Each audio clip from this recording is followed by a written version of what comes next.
এরপর আর সময় হবে না, রিজার্ভেশন ছাড়া তো পসিবল না। কাউন্টারটা খুলবে না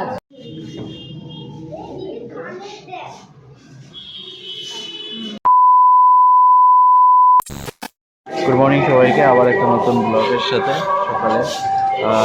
যেহেতু আজকের ব্লগটা স্টেশন থেকেই শুরু, কারণ একটাই কারণ, যেহেতু সুকৃতি চলে যাচ্ছে আমার শ্বশুরবাড়ি, তো সেই জন্য টিকিট করতে এসে আর শ্বশুরবাড়ির লোকজনও এসে, তাই তো সেই ব্লগটা করা হয়নি এখনও, তো করা রয়েছে, ওটা আপলোড দিতে হবে।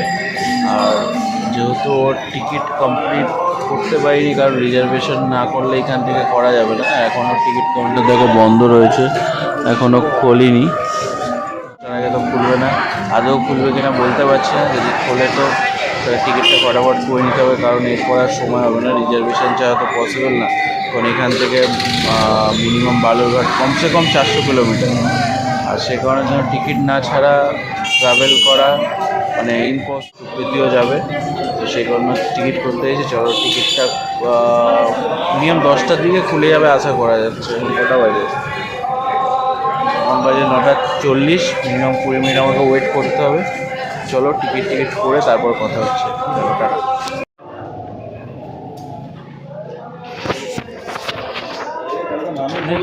কাউন্টারটা খুলবে না আজকে টোটালি বন্ধ। ব্যাড লাক, টিকিট কাউন্টার বন্ধ, কারণ আজকে খুলবে না। আমাকে সাইবারে গিয়েই টিকিট করতে হবে। চলো সাইবারে গিয়ে কথা হচ্ছে। অনেক কটা সাইবার ক্যাব ঘোরার পরে ফাইনালি আমাদের বাড়ির সামনে একটা সাইবার ক্যাব ছিল, ওখানে আমরা টিকিটটা করলাম। আর দাদাটা টিকিট রেডি করছিল, কিন্তু একটা ওটিপি ঢোকে, যেটা রেলওয়ের তরফ থেকে, সেই ওটিপিটাও ঢুকছিল না। অনেকক্ষণ আমি ওয়েট করছিলাম, টিকিটটা হয়ে গেছে ফাইনালি। এবার আমি বাড়ির দিকে বেরোবো। আগে থেকে না করে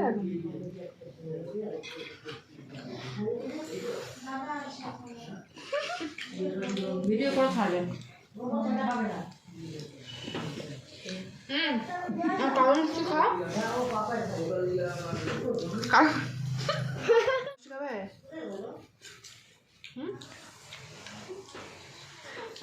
ভালো লাগে না কিন্তু।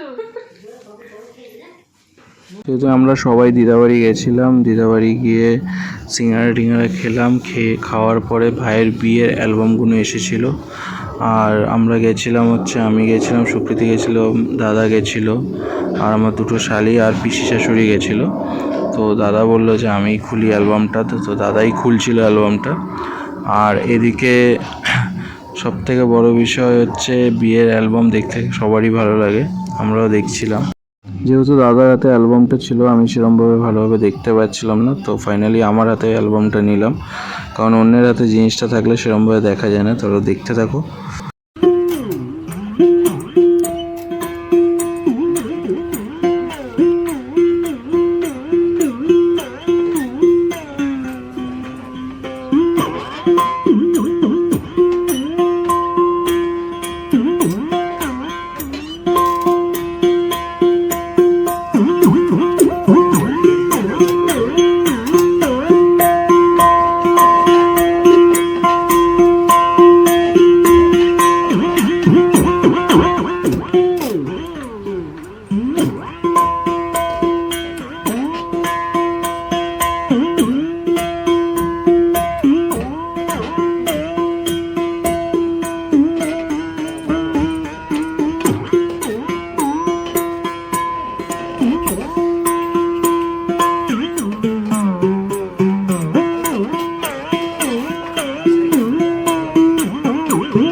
দিদাবাড়ি থেকে ডাইরেক্ট সোজা গেলাম ভাইয়ের পার্লারে, যেহেতু মৌ আর চুটকি বললো যে ওরা হেয়ার কাটিং করাবে।